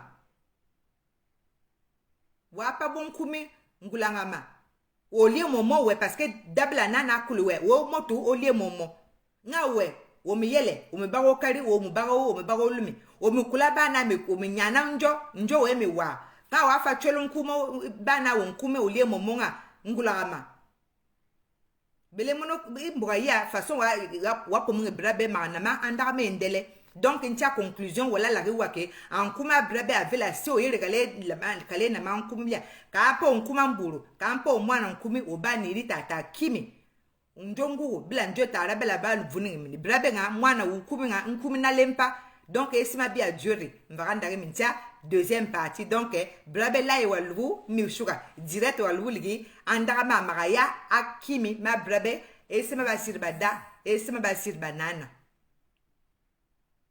donc bela so yere bela kabi bela si la yere bana brabe live mi shuga ngabwa la vela kuribe ga ya be mo marayuga esima basir bada esima basir banana donc mindira question abe wa avant que brabe le yé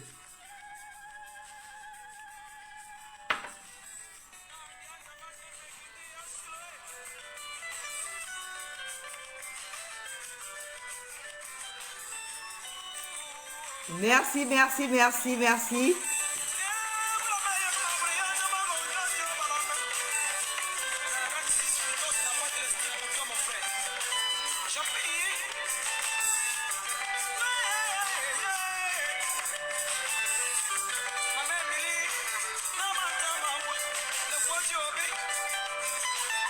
La signification du nom Otchobro.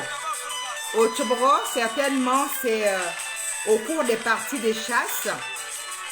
Comment est-ce que Otchobro, enfin, ça s'entend Otchobro, bien la personne qui marche peut-être dans la boue, la personne qui marche dans les marécages, c'est dans ce sens-là. La vela. Donc, allez mentionner vos questions. Je vais pouvoir vous répondre toujours en écrit ici sur notre live. Le live a pris fin, mais nos discussions vont se poursuivre par écrit. Ngantele, c'est aussi naissance par siège. Oui, parce que le siège, c'est la partie basse. C'est la partie qui a trait aux jambes. Donc, qui dit fesse, qui dit siège, qui dit pied, c'est Ngantele. Donc, la question est posée par Christian Emmanuel. Ngantele, oui. Siège et fesse, c'est Ngantele. Les Musunda, d'accord. Ngantele, d'accord. C'est le siège et naissance par au niveau des jambes. D'abord, les jambes qui sortent ou les fesses, c'est l'Ngantele. Merci. À la prochaine, Ben Liston. Merci d'être venu. Merci à vous. Merci. Wallis Marichi, merci à vous. Merci. La Vela Bella Kouribé. Toujours notre folklore, donc le groupe Amaya Authentique, Silo Silo Mouene. Voilà. Nous rendons toujours hommage à notre belle culture, nos chants.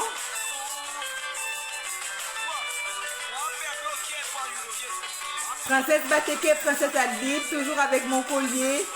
Je vous adresse donc un merveilleux week-end, un bon dimanche Pentecôte. Le rendez-vous est pris pour le dimanche prochain.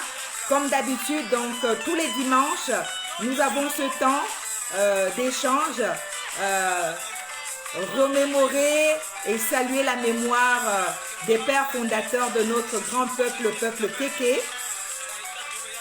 À travers ces échanges, à travers la passerelle chorale Princesse Bateke. Nous ne sommes nullement ici pour un repli identitaire. Nous sommes là justement pour faire un relais, apporter un relais auprès de notre génération, les enfants nés des années 80, 90 à 2000, qui n'ont plus de connaissances concernant notre peuple, concernant les us et coutumes du peuple Kéké. Donc c'est un canevas pour permettre que ces enfants soient équipés et affronter cette mondialisation, cette globalisation, le monde, la globalisation, le village planétaire. Voilà. Et cela passe également par notre musique, notre folklore, le folklore Kéké. La Velabé, la Velabé. Rendez-vous dimanche prochain, tous les dimanches, même heure, 20h heure d'Europe, France, 19h heure d'Afrique centrale. Merci à vous d'être venus nombreux, partagez la Kaba, la Velabé.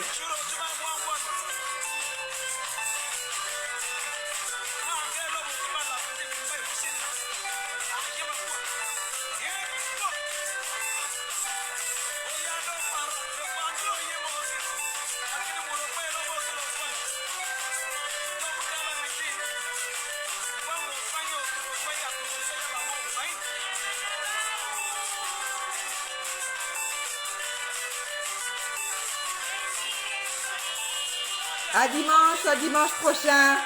Rendez-vous est pris.